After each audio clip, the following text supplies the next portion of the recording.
Hello guys, आज के इस लेक्चर में हम लोग पढ़ेंगे गॉस लॉ का application. Gauss law electric flux find करने का जो लॉ हम लोग को दिया है, मेथड दिया है, उसका एप्लीकेशन क्या है, कहाँ यूज़ है, उसका एप्लीकेशन बड़ा अच्छा और इजी है। और वो इस मामले में है कि किसी भी कंटिन्यूअस चार्ज डिस्ट्रीब्यूशन वाले ऑब्जेक्ट, जैसे कि लाइनियर चार्ज वायर हो, स्फेरिकल कंडक्टर हो, सिलिंड्रिकल कंडक्टर हो या चार्ज शीट हो, इन सब के चलते किसी पार्टिकुलर डिस्टेंस पे इलेक्ट्रिक फील्ड कितना होगा, उसका फार्मूला क्या होगा, ये चीज़ फाइंड करने के लिए बहुत ही आसान मेथड देता है ये गॉस लॉ। मैंने पहले भी पिछले लेक्चर में बताया था कि Gauss law is used most easily compared to the Coulomb's law to find the electric field of a charge conductor। तो आज हम इसको देखेंगे और इसका इम्पोर्टेंट रूप से 3 से 4 एप्लीकेशन हम लोग इस स्टैंडर्ड में पढ़ना है, जिसमें फर्स्ट आपका आता है linear charge wire, charge sheet, charge conductor, वो कंडक्टर या चार्ज इंसुलेटिंग कंडक्टर, ये कई चीज़ें हैं जिसको हम लोग पढ़ेंगे। तो आज के लेक्चर में हम लोग पढ़ते हैं first electric field due to linear charge wire. ठीक है, आइए। सबसे पहली बात है कि जब चार्ज वायर को हम लोग देखेंगे, इससे फील्ड लाइन कैसे निकल रहे हैं। तो चार्ज वायर से कभी भी फील्ड लाइंस यूँ निकल रहे हैं। मैंने पहले भी फील्ड लाइंस पैटर्न में दिखाया है, ये बार इलेक्ट्रिक फील्ड लाइंस का पैटर्न वाले वीडियो लेक्चर में मैंने दिखाया है। इस तरह से निकल रहा है हर एक डायरेक्शन में, हर पॉइंट से, यहाँ यहाँ यहाँ हर एक पॉइंट से ये निकल रहा है। ये दिमाग में आपको रखना है, ठीक है। ये आपका हर डायरेक्शन में निकल रहा होता है इस तरह से। कहने का मतलब यह हुआ कि ये बात आप समझिए कि चार्ज वायर है अगर ये, तो इससे फील्ड लाइंस इधर ये सब सारे के सारे field lines normal to the surface होना चाहिए, सरफेस पे नॉर्मल, ठीक है। और लाइनियर चार्ज वायर ये है, तो अब यहाँ से नहीं निकल रहा, यहाँ चार्ज नहीं है, चार्ज इस पर है, ठीक है। ये बहुत ही रेयर और डिफरेंट केस में ये सब मिलता है, वरना आपका यूजुअली सब नहीं मिलेगा। ये आपका चार्ज यहाँ पर है इस सरफेस पर, और उसके चलते इलेक्ट्रिक फील्ड हमको किसी आर डिस्टेंस पर फाइंड करना है। तो क्या करेंगे हम लोग, उसके लिए देखा जाए एक बहुत कॉमन कॉन्सेप्ट इसमें याद रखना है कि कभी भी गॉस लॉ को यूज करके इलेक्ट्रिक फील्ड फाइंड करना हो किसी कंटिन्यूअस चार्ज डिस्ट्रीब्यूशन वाले सिमेट्रिकल ऑब्जेक्ट से, जैसे कि सब सिमेट्रिकल ऑब्जेक्ट है, स्फेरिकल ऑब्जेक्ट है, सिलिंड्रिकल सिमेट्रिकल है, तो इनसे जब फाइंड करना हो इलेक्ट्रिक फील्ड गॉस लॉ को यूज करके, तो आपको हमेशा दिमाग में रखना है दो चीज। फ्लक्स के लिए दो तरह का दो फार्मूला आपके पास है। एक फार्मूला क्या है, phi equal to a cos theta, और दूसरा क्या मिला है, वो मिला है क्यू बाय एप्सिलॉन नॉट। दोनों का दोनों ही फ्लक्स को बताते हैं, ठीक है ना। ये कब लगाते हैं, जब आपका चार्ज बाहर कहीं हो, इलेक्ट्रिक फील्ड सिर्फ दिखाया जा रहा हो, और ये कब, जब चार्ज अंदर हो, ठीक है। बट हम लोग यहाँ पे ये दोनों को यूज करेंगे। कैसे यूज करेंगे सो देखा जाए। अब मान लेते हैं इसके लिए क्या करेंगे, पहले तो हम लोग ये गॉस लॉ को यूज करना है हमको। तो गॉस लॉ तो तभी यूज कर सकते हैं जब हम कोई ऐसा सरफेस को इमेजिन करें जो कि चार्ज को इंक्लोज कर रहा हो, गॉस लॉ तो वही लगेगा। इसलिए हम लोग यहाँ क्या करेंगे, पहले गॉसियन सरफेस यूज करते हैं, जिससे कि हम लोग ये फॉर्मूला लगा सकें। उसके बाद फिर इस पर बात करेंगे, लेकिन करेंगे हम लोग बेसिकली यही दो चीज़, एक ये फाइंड करेंगे, एक ये फाइंड करेंगे, और दोनों चूंकि एक ही सरफेस से फ्लक्स होगा, इसलिए दोनों को इक्वेट कर देंगे। दोनों इक्वेट करेंगे, इलेक्ट्रिक फील्ड के लिए मेरा फार्मूला निकल जाएगा, ये इजी निकल जाएगा। ये चीज़ दिमाग में बैठा लेना है, और ये हर जगह जहाँ कहीं भी इलेक्ट्रिक फील्ड निकालना हो गॉस लॉ यूज करके वहाँ करना है, ठीक है। आइए देखते हैं इस क्वेश्चन को, इस डेरिवेशन को सॉल्व करने में, ड्राइव करने में हम लोग क्या स्टेप्स ले रहे हैं। सबसे पहली बात की लाइनियर चार्ज वायर है, इसकी लंबाई कितनी है, इसका चार्ज कितना, ये पता नहीं है। इसलिए हम लोग क्या करेंगे, एक चार्ज डेंसिटी एज्यूम करेंगे। चूंकि ये लेंथ वाली कंडक्टर है, इसलिए हम लोग मानेंगे linear charge density lambda. Let lambda equal to linear charge density, linear charge density. एक बात हो गई। दूसरी बात हमको लेना क्या है, गॉसियन सरफेस। उसके लिए अगर हमें कहा गया है कि इस चार्ज वायर से आर डिस्टेंस पर यहाँ पे कोई पॉइंट है, इस पर आप इलेक्ट्रिक फील्ड निकालो, जैसा कि गॉस लॉ यूज करके हमने पिछले वीडियो में निकाला था। तो आप क्या करेंगे, यहाँ पे इस पॉइंट को पहले क्लोज करिए गॉसियन सरफेस पे। अब वो गॉसियन सरफेस कैसे लेंगे सर, तो ये डिपेंड करता है कि चार्ज कंडक्टर किस शेप का है।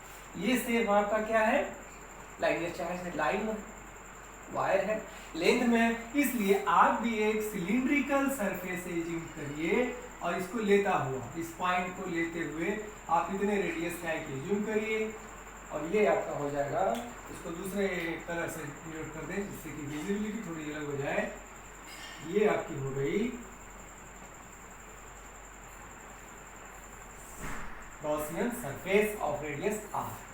जैसे ही हम ये गॉसियन सरफेस लेंगे इससे हमको क्या फायदा हुआ, इसको नोटिस किया जाए। इसको नोटिस करेंगे हम लोग तो पाएंगे क्या कि जो चार्ज था मेरा वो चार्ज ये था, ठीक है, चार्ज ये था, वायर इस पर था, चार्ज इस पर था।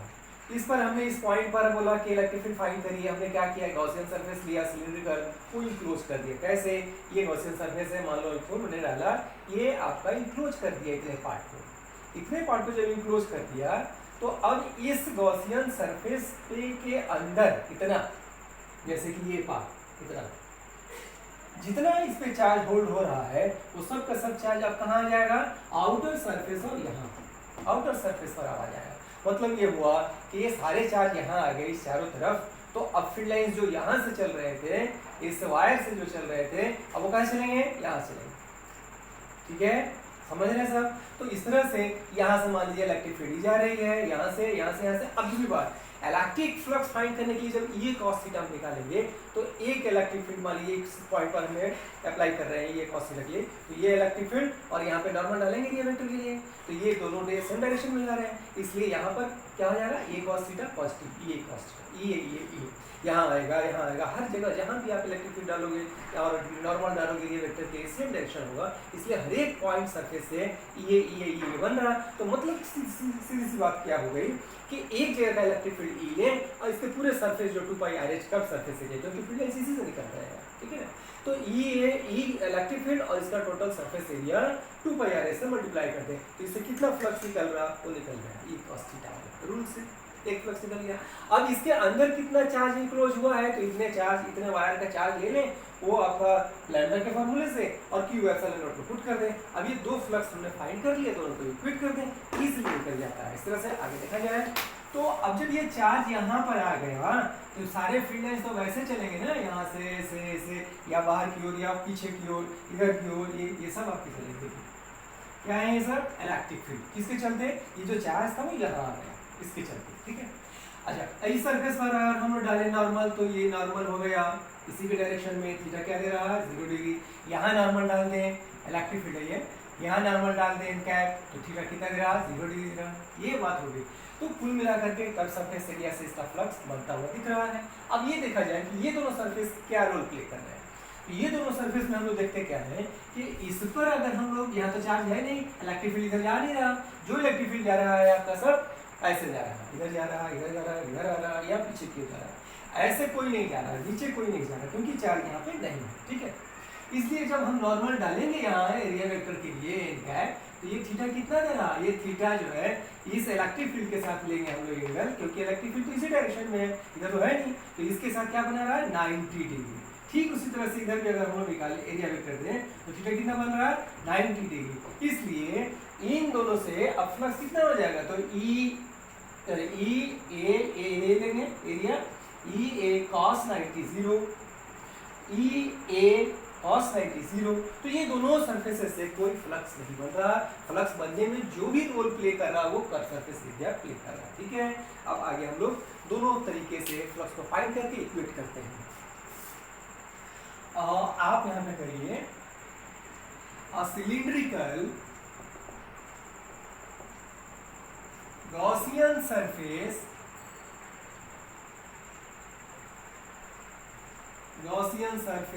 is taken to enclose point P at distance r। आप बता सकते हैं at distance r। अब जब हम इनक्लोज कर दिए तो इससे फ्लक्स जो दो तरह से निकाल रहे हैं, एक गॉस लॉ से, एक ये cos थीटा से, ये दोनों को एक साथ हम बराबर करके लिखते हैं, इसे स्टेप्स कम लगते हैं। क्यों कि एक ही सरफेस से तो दोनों फ्लक्स निकल रहा है ना, दोनों फ्लक्स तो कैलकुलेशन हम लोग कर रहे हैं इसी सरफेस के लिए, इसलिए वो इक्वल होंगे। आप यहाँ पे दीजिए flux through Gaussian surface taking electric field, taking E electric field, और इक्वेट कर दीजिए flux through Gaussian surface by Gauss law। ये दोनों को इक्वेट कर देंगे हम लोग देखें अब यहाँ पे क्या मिल रहा है। तो इसका जब ये cos थीटा के फॉर्म में जब जा रहे हैं तो एक इलेक्ट्रिक फील्ड ये हुआ और ये कर्व सरफेस एरिया से फ्लक्स बन रहा है वो लिख लीजिए CSA कर्व सरफेस एरिया, और एंगल क्या आ रहा है ये cos थीटा के रूप में 0 प्लस ये दोनों जो है क्रॉस सेक्शनल एरिया है दोनों इक्वल हैं तो दो सरफेस के लिए, और ये हो गया आपका क्रॉस